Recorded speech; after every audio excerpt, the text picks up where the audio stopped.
नमस्कार। RRC news के हिंदी समाचार बुलेटिन में मैं मानसी आपका स्वागत करती हूँ। सबसे पहले एक नजर आज की सुर्खियों पर।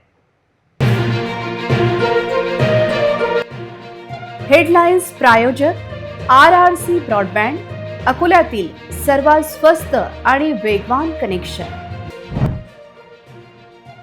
शिवसेना वसाहत परिसर में हैंड ग्रेनेड सदृश वस्तु मिलने से हड़कंप, किसी भी अफवाहों पर ध्यान न देने का पुलिस का आह्वान।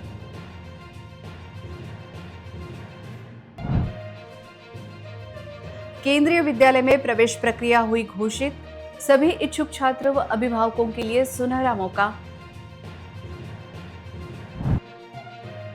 अपनी विविध मांगों को लेकर आशा सेविकाओं का आंदोलन, जिलाधिकारी कार्यालय के सामने आंदोलन कर मनाया काला दिन। अमरावती महापालिका नए आयुक्त ने संभाला पदभार, प्रशासन को गतिमान करने के विविध विभागों के अधिकारियों को निर्देश।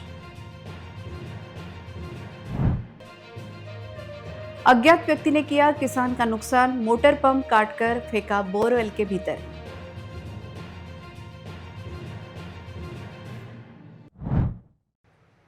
अब समाचार विस्तार से।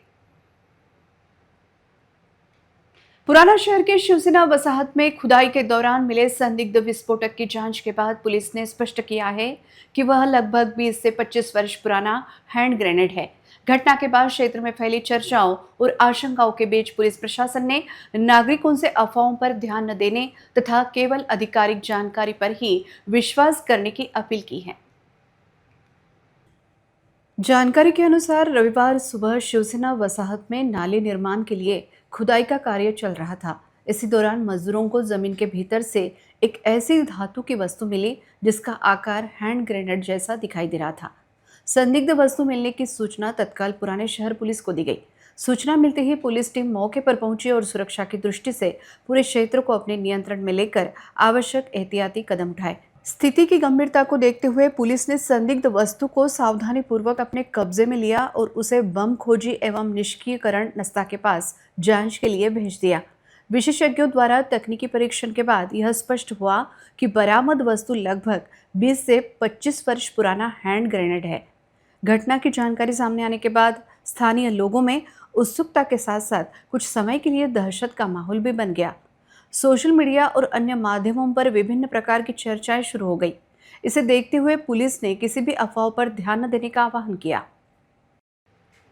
अकोला में इस साल से शुरू होने वाले केंद्रीय विद्यालय के प्रवेश प्रक्रिया की समय सारिणी घोषित कर दी गई है। यह उन अभिभावकों के लिए सुनहरा मौका होगा जो अपने बच्चों को कक्षा 1 से 5वीं में प्रवेश दिलाना चाहते हैं। अकोला के केंद्रीय विद्यालय में शैक्षणिक वर्ष 2026-27 के लिए कक्षा 1 से 5वीं में प्रवेश का टाइम टेबल घोषित कर दिया गया है। इस मौके पर स्थानीय छात्रों के लिए अच्छी पढ़ाई का मौका उपलब्ध हो गया है। जिला प्रशासन और केंद्रीय विद्यालय कमेटी ने इच्छुक लोगों से अपील की है कि वे समय पर आवेदन करें और मौके का फायदा उठाएं। प्रवेश प्रक्रिया 15 जुलाई से 28 जुलाई तक शुरू रहेगी। आवेदन स्वीकार करने का समय सुबह 9 बजे से दोपहर 12:30 बजे तक और दोपहर 1 बजे से 2:30 बजे तक है। आवेदन जमा करने की आखिरी तारीख 28 जुलाई है। एडमिशन ड्रॉ 3 अगस्त को सुबह 10:30 बजे जिलाधिकारी कार्यालय अकोला में होगा। चुने गए छात्रों की सूची 3 अगस्त 2026 को ड्रॉ प्रक्रिया पूरी होने के बाद स्कूल के नोटिस बोर्ड पर प्रसिद्ध की जाएगी। प्रवेश प्रक्रिया के लिए केंद्रीय विद्यालय Akola, Zila Parishad town high school, Hariharpet, old city Akola से संपर्क करें, ऐसा आह्वान केंद्रीय विद्यालय के प्राचार्य बालाजी मार्कवार ने किया है। अपनी विविध मांगों को लेकर आशा सेविका तथा गुट प्रवर्तक द्वारा अपनी विविध मांगों को लेकर जिलाधिकारी कार्यालय के सामने धरना आंदोलन कर काला दिन मनाया गया। इस आंदोलन में बड़ी संख्या में आशा सेविका तथा गुट प्रवर्तक उपस्थित थे। आशा सेविकाओं को मार्च 2025 में संसद में घोषित किया गया 1 साल का ग्रेस पीरियड देना, इस बारे में तुरंत सरकारी आदेश जारी करना, फिक्स इंसेंटिव अमाउंट पर शर्तें रद्द करना और आशा व गुड़ प्रवर्तकों को मिनिमम वेतन, सामाजिक सुरक्षा तथा पेंशन लागू की जाए आदि मांगों को लेकर यह आंदोलन कर काला दिन मनाया गया। इस अवसर पर बड़ी संख्या में आशा सेविका और गुट प्रवर्तक उपस्थित थे। इस आंदोलन को लेकर आशा सेविकाओं द्वारा जानकारी दी गई। 2025 शासनाने 1,500 रुपये वाढ केंद्राची कबूल केली होती. पहिले 2,000 रुपये मिळत होते, असे 3,500 रुपये देणार होते. आजपर्यंत आमच्या खात्यामध्ये 1,500 रुपयाने पैसे पडत आहेत. तरी आमच्या खात्यामध्ये 1,500 रुपये वाढ पडलेली नाही आहे आणि शासन सांगते 1 वर्ष झाले आम्ही आशांना देत आहे, ती आम्हाला मिळाली नाही. ती लवकरात लवकर द्यावी आणि 1 वर्षाचे थकीत मानधनसुद्धा टाकावे. त्याचबरोबर केंद्र शासन आमचे 6-6 महिने मानधन टाकत नाही आहे. मागचे जानेवारीपासूनचे मानधन थकीत होते ते जूनमध्ये पडले आणि आतासुद्धा एप्रिल जूनचे मानधन आमचे अजूनही बाकी आहे. ते आम्हाला वेळेत द्यावे, लवकरात लवकर देण्यात यावे. यासाठी आम्ही 1 दिवसाचे इथे काळे कपडे घालून हे आंदोलन करत आहे. अमरावती महापालिका के नए आयुक्त डॉक्टर मंगेश गोंदावले ने अपना पदभार ग्रहण करने के बाद आज महापालिका के विविध विभागों का दौरा किया। प्रशासन को और अधिक गतिमान व जनाभिमुख करने के लिए उन्होंने सभी विभाग प्रमुखों को निर्देश दिए। अमरावती महापालिका के नए आयुक्त डॉक्टर मंगेश गोंदावले ने अपना पदभार ग्रहण करने के बाद आज सोमवार को महापालिका के विविध विभागों का निरीक्षण कर सभी विभाग प्रमुखों से मुलाकात की। प्रशासन की मौजूदा स्थिति, नागरिकों को दी जाने वाली सेवा, नागरिकों के प्रलंबित कार्य, विकास कामों की जानकारी तथा कार्यालयीन कार्य पद्धति की जानकारी उन्होंने संबंधित विभाग प्रमुख तथा अधिकारियों से ली। इस अवसर पर उन्होंने महापालिका का कामकाज अधिक पारदर्शक तथा अनुशासित तरीके से करने पर जोर दिया। नागरिकों को समय पर गुणवत्तापूर्ण सेवा देना यह प्रशासन की प्राथमिकता होनी चाहिए, ऐसा उन्होंने स्पष्ट किया। किसी भी नागरिक को बेवजह महापालिका के चक्कर न काटने पड़े। उनकी शिकायत तथा आवेदन पर समय पर निर्णय लेकर सेवा वितरण अधिक प्रभावी करना चाहिए, ऐसी सूचना भी उन्होंने अधिकारियों को दी। इस अवसर पर उनके साथ अतिरिक्त आयुक्त महेश देशमुख, उपायुक्त नरेंद्र वानखड़े, सहायक आयुक्त श्रीकांत सिंह चौहान, स्वास्थ्य अधिकारी भूषण पुसटकर, डॉक्टर विशाल काले, डॉक्टर अजय जाधव, सहायक चुनाव अधिकारी अक्षय निलंगे तथा आयुक्त के स्वीय सहायक चेतन मेश्राम मौजूद थे। आयुक्तांचा चार्ज घेतलेला आहे। सर्वप्रथम माझे जे काही प्रायोरिटी राहील ते इथल्या लोकांच्या समस्या काय आहेत ते समजून घेणार राहील, कारण मी स्वतःचा अजेंडा राबवण्यापेक्षा प्रशासन हे नेहमी लोकाभिमुख राहणं अपेक्षित आहे। त्यामुळे लोकांच्या गरजा काय आहेत, त्यांच्या रिक्वायरमेंट काय आहेत हे बघून मग पुढचं माझं नियोजन या संदर्भात असणार आहे। परंतु कॉर्पोरेशनचा जर विचार केला तर कॉर्पोरेशनची आर्थिक परिस्थिती ही थोडीशी नाजूक आहे। म्हणजे तिथं उत्पन्न वाढवण्यासाठी खूप गरज आहे आणि जेव्हा तुमची फायनान्शियल स्ट्रेंथ येते तेव्हाच तुमच्या बाकीच्या गोष्टी योग्य प्रकारे आपण राबवू शकतो। तर त्या दृष्टीने ही एक प्रायोरिटी राहील। रिसोड तालुका के येवता में किसी अनजान आदमी ने एक किसान के खेत में बोरवेल का पाइप काटकर मोटर पंप अंदर फेंक दिया। इसमें किसान को लाखों रुपए का नुकसान हुआ। किसान की शिकायत पर अनजान आदमी के खिलाफ केस दर्ज किया गया है और पुलिस मामले की जांच कर रही है। वाशिम के रिसोड तालुका के येवता में एक चौंकाने वाली घटना सामने आई है, जहां एक अनजान आदमी ने एक किसान के सिंचाई व्यवस्था की तोड़फोड़ की। खेत के बोरवेल में लगे मोटर पंप को काटकर बोरवेल में फेंक दिया गया तथा ऊपर से बड़े बड़े पत्थर फेंककर बोरवेल को बुझाने की भी कोशिश की गई। इस घटना में किसान मंगल सिंह ठाकुर का करीब 1,35,000 रुपए का नुकसान हुआ है। अब पानी की व्यवस्था न होने से 2 एकड़ जमीन में लगी हल्दी की फसल खतरे में आ गई है। यह घटना तब सामने आई जब वह सिंचाई के लिए मोटर पंप चालू करने गए थे। हल्दी की फसल की सिंचाई भी इसी बोरवेल के पानी पर निर्भर थी। अब पानी की व्यवस्था न होने से किसान के सामने फसल बचाने की बड़ी चुनौती है। इस घटना से किसान को न सिर्फ आर्थिक नुकसान हुआ है, बल्कि खड़ी फसल पर भी असर पड़ने का डर पैदा हो गया है। इस मामले में किसान मंगल सिंह ठाकुर ने शिरपुर पुलिस स्टेशन में अनजान व्यक्ति के खिलाफ शिकायत दर्ज कराई है और पुलिस ने आगे की जांच शुरू कर दी है। किसान की मांग है कि आरोपी को पकड़कर सख्त कार्रवाई की जाए। 3ऱ्या महिन्यात 28 तारखेला हे बोर घेतला होता की याच्यावर माझं मी एक 15-20 दिवस याला पाणी दिलेलं आहे। मी एक 15-20 दिवस पाणी दिलेलं आहे मी कांद्याला। त्याच्या भरोश्यावर मी हळद पेरली। आता हळदीला मला पाणी द्यायसाठी दुसरं कोणतीही व्यवस्था नाही। याच्या भरोश्यावरच मी हळद पेरली होती। काय झालं होतं? हे या बोरवर कोणीतरी सूड उगवला। त्याच्यानंतर ते मोटर पंप कापून आत टाकला आणि वरून 2-4 मोठमोठाले गोटे आत हे केले, टाकून दिले आणि बोरचं फार मोठं नुकसान झालेलं आहे। किती नुकसान झालं? हा? किती नुकसान झालं? बोरचं माझ्या कमीत कमी 1.5 लाखाचं नुकसान आहे। या संदर्भात मी शिरपूर पोलीस स्टेशनला हे केलेली आहे तक्रार। आणि ते जे बीट जमदार होते ते येऊन त्याने पंचनामा करून गेलेले आहे। एवढीच मागणी आहे की बा माझी जेवढी नुकसान भरपाई झाली तेवढी मला भरून भेटण्यात, एवढीच माझी मागणी आहे.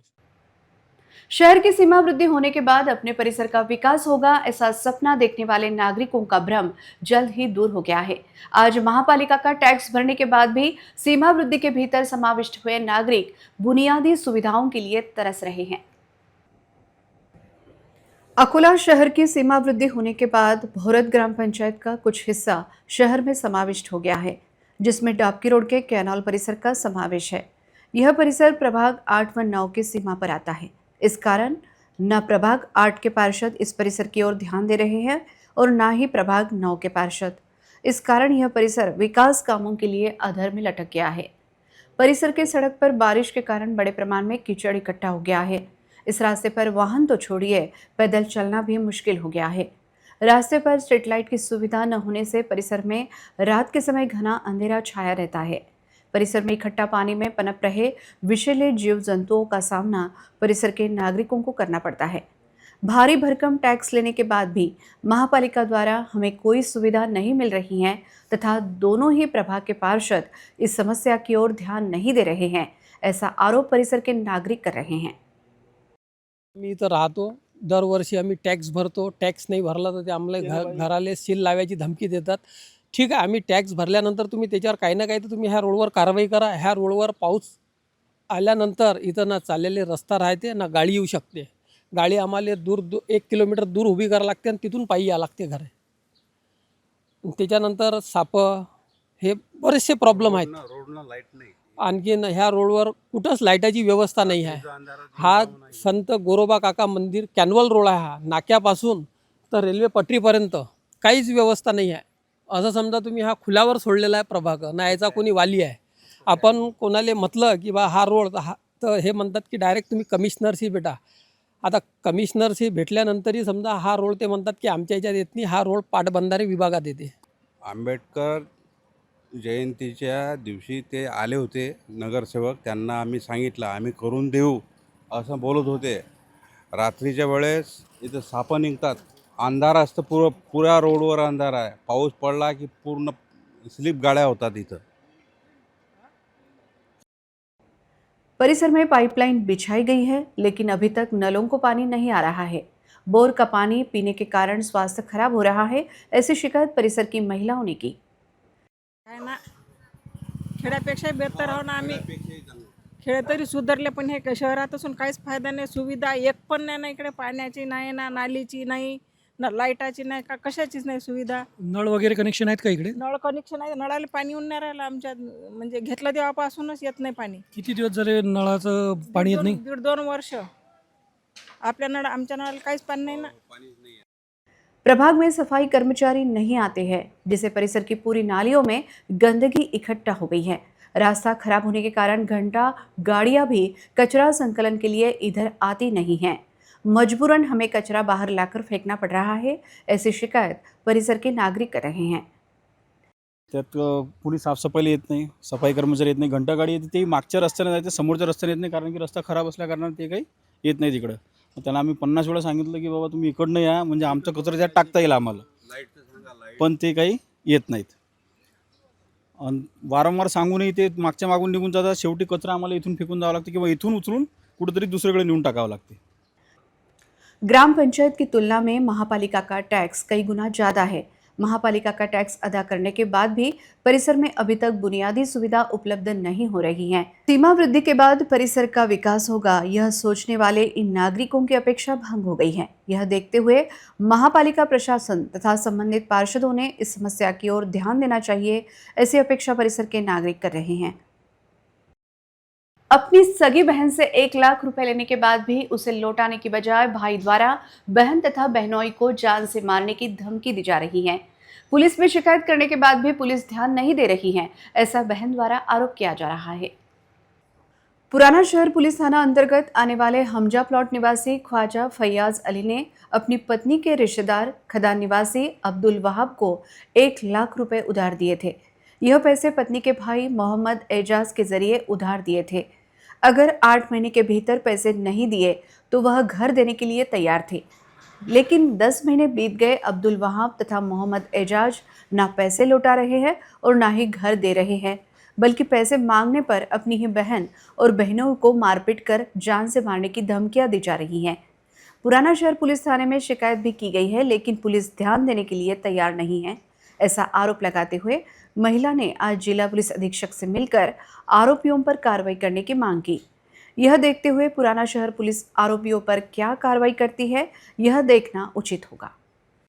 सर, मेरा भाई है, मेरे से 1 लाख रुपए लिया, मेरे को मार रहा, मेरे भरत को अंधा है, मेरा भरत दोनों आँख से, मेरा 5 साल का बच्चा है। मैंने बोली भैया मेरे पैसे दे दो, बोले तेरे पैसे नहीं है, बोले मैंने कोई बात नहीं, बोले तेरे ब्याज से दी। और मैंने सर ब्याज से नहीं दी, मेरे भरत से छीन के ले लिया। और बोल रहा फिर मेरा अब्बा ने बोला मैं मेरा घर बेचूंगा, मेरी बेटी को पैसे दे दूंगा। तो मेरे नाम से घर बेच रहे मेरा अब्बा ऐसा, तो मेरा अब्बा पे भी हमला कर रहा और मेरे को चाकू लेके मारने को आ रहा। रातों को मैं दिन भर दरवाजा बंद करके रह रही सर, मेरे बच्चे के टुकड़े करने का हो रहा, मेरे टुकड़े फोन पे भी बोल रहा सर कि टुकड़े कर डालूंगा। मेरी भावज है उसके पीछे, वो अच्छे काम कर रही नहीं सर, वो ऐसी गलत काम वाली है। वो यानी आप वो जो 1 लाख रुपए दिए थे वो भी नहीं मांग रहे, तो भी वो आपको धमकी दे रहे हैं? मारने को बोल रहा सर। मैं अभी सर जूने शहर में रिपोर्ट दे रही थी, वहाँ पे आ गया सर, मेरे को पुलिस वालों के सामने धमकी दे रहा मारने की। मेरी भावज के पीछे 4-5 आदमी है। अकोट तालुका में कालेगांव भोकर रास्ते का निर्माण कार्य करीबन 2 करोड़ रुपए के निधि के अंतर्गत किया गया, लेकिन पहली ही बारिश में यह पूरा रास्ता धंस गया है। रास्ते पर निर्माण कलवर्ट भी खराब हो गया है, जिसके चलते इस रास्ते के निकृष्ट दर्जे के निर्माण कार्य पर सवालिया निशान उठ रहे हैं। संबंधित अधिकारियों और ठेकेदारों के खिलाफ तुरंत कार्रवाई की जाए, अन्यथा आंदोलन करने की चेतावनी गांव के नागरिक दे रहे हैं। करीब 2 करोड़ रुपए की निधि के तहत तलेगांव भोकर रोड सड़क का निर्माण कार्य तथा सड़क पर छोटे पुल का निर्माण कार्य किया गया था। यह काम अत्यंत निकृष्ट दर्जे का किया गया, जिसके चलते पहली ही बारिश में यह पूरी सड़क धंस गई है। सड़क पर निर्माण छोटा पुल भी क्षतिग्रस्त हो गया है। सड़क बनाने के लिए बाहर से मिट्टी लाने का बजट में प्रावधान था, लेकिन किसानों की उपजाऊ जमीन की मिट्टी का सड़क निर्माण में उपयोग किया गया। इसके लिए सड़क के किनारे खेतों में गहरे नाली खोदी गई। इस नाली के भीतर बारिश का पानी जमा होने के कारण किसानों का खेतों में जाना भी मुश्किल हो गया है। खेती का भी बड़ा नुकसान हुआ है। सड़क के काम में घटिया दर्जे का मटेरियल इस्तेमाल होने की वजह से पहले ही बारिश में कई जगह पर बड़े बड़े गड्ढे निर्माण हो गए हैं, जबकि कुछ जगह पर यह सड़क पूरी तरह धंस गई है। अभी खेती के मशक्कत के कार्य चल रहे हैं, लेकिन सभी खेतों में बड़ी नाली खोद कर रखी गई है, जिसमें बारिश का पानी इकट्ठा होने से खेती के औजार, ट्रैक्टर, बैलगाड़ी, मजदूर आदि ले जाना मुश्किल हो गया है। निकृष्ट दर्जे की सड़क निर्माण करने वाले संबंधित ठेकेदार व उनको अभय देने वाले अधिकारियों के खिलाफ अपराध दर्ज किया जाए और सड़क तथा पुल की जल्द से जल्द मरम्मत की जाए, नहीं तो तीव्र आंदोलन करने की चेतावनी परिसर के किसान दे रहे हैं। काळेगाव येथील ग्रामस्थ आहे। 22/6/2026ला मी जिल्हाधिकार्यालय तसेच मुख्य अधिकारी कार्यालय येथे या रस्त्याबाबत निवेदन दिलेलं आहे। तरी गेल्या 2026मध्ये मागच्या उन्हाळ्यामध्ये या रस्त्याचे काम पूर्ण झालेले आहे। या रस्त्याचे काम एकदम निकृष्ट दर्जाचे झालेले आहे। या रस्त्यामध्ये मटेरियल पण खूप कमी प्रमाणात वापरलेलं आहे। पहिल्याच पावसाळ्यामध्ये या रस्त्याची ह्या हालत, आणखी शेतकऱ्यांचे भविष्य या रस्त्यावर उरलेलं आहे। या रस्त्याचे लवकरात लवकर शासनाने परत काम करावे आणि लवकरात लवकर या शेतकऱ्यांना न्याय द्यावा। काळेगाव आणि भोकर हा जाणारा एक रस्ता आहे, हा महत्त्वपूर्ण रस्ता असून या रस्त्याचे लवकरात लवकर काम करावे, अन्यथा येणाऱ्या काही दिवसात आम्ही या रस्त्यासमोरच आमरण उपोषण करणार आहे। अयोध्या राम मंदिर में दान की कथित हेराफेरी और जमीन की हेराफेरी के मामले में अमरावती में पूर्व विधायक डॉक्टर सुनील देशमुख की अगुवाई में यूथ कांग्रेस की ओर से रघुपति राघव राजाराम सत्याग्रह आंदोलन किया गया। भगवान श्री राम के चरणों में भक्तों द्वारा आस्था के साथ चढ़ाए गए दान की कथित हेराफेरी के विरोध में अमरावती के पूर्व पालक मंत्री तथा कांग्रेस नेता डॉक्टर सुनील देशमुख की अगुवाई में यूथ कांग्रेस अमरावती शहर और जिला कांग्रेस कमेटी ने रघुपति राघव राजाराम सत्याग्रह आंदोलन किया। यह आंदोलन कटुरा रोड पर सौरभ कॉलोनी परिसर के श्री राम मंदिर में किया गया। इस समय मौजूद लोगों ने भगवान श्री राम की आरती करके भक्तों की आस्था के अपमान के खिलाफ अपना विरोध जताया। मांग की गई है कि भगवान श्री राम के मंदिर के दान पत्रों में कथित रूप से हुई हेराफेरी की पूरी निष्पक्ष और पारदर्शी तरीके से जांच की जाए और दोषियों के खिलाफ सख्त कानूनी कार्रवाई की जाए। इस मौके पर बड़ी संख्या में कांग्रेस के नेता, पदाधिकारी और कार्यकर्ता मौजूद थे। पूर्व पालक मंत्री डॉक्टर सुनील देशमुख ने इस मौके पर प्रतिक्रिया देते हुए कहा कि सभी को राम भक्ति का सर्टिफिकेट बांटने वाले ही रावण निकले। करोड़ों श्रद्धालुओं की भावना से खिलवाड़ करने वालों पर कठोर कार्रवाई की मांग उन्होंने की।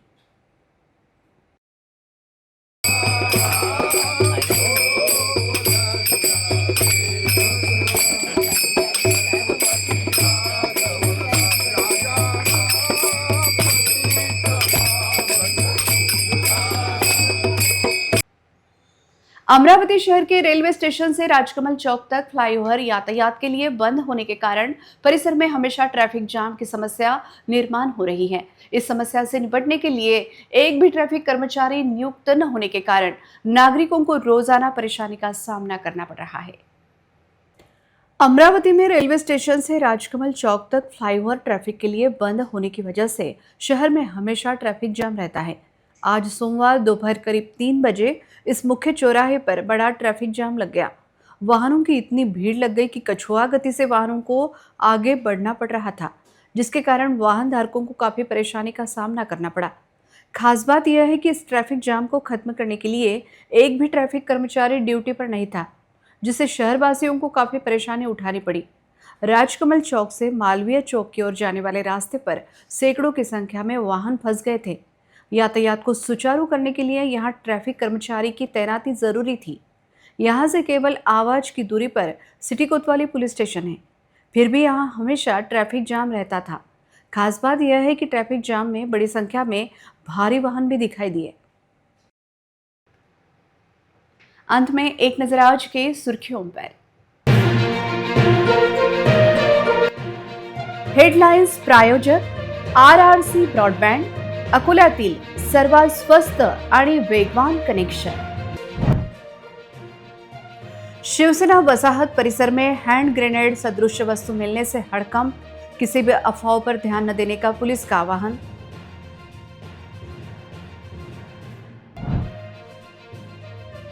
केंद्रीय विद्यालय में प्रवेश प्रक्रिया हुई घोषित, सभी इच्छुक छात्र व अभिभावकों के लिए सुनहरा मौका। अपनी विविध मांगों को लेकर आशा सेविकाओं का आंदोलन, जिलाधिकारी कार्यालय के सामने आंदोलन कर मनाया काला दिन। अमरावती महापालिका नए आयुक्त ने संभाला पदभार, प्रशासन को गतिमान करने के विविध विभागों के अधिकारियों को निर्देश। अज्ञात व्यक्ति ने किया किसान का नुकसान, मोटर पंप काटकर फेंका बोरवेल के भीतर।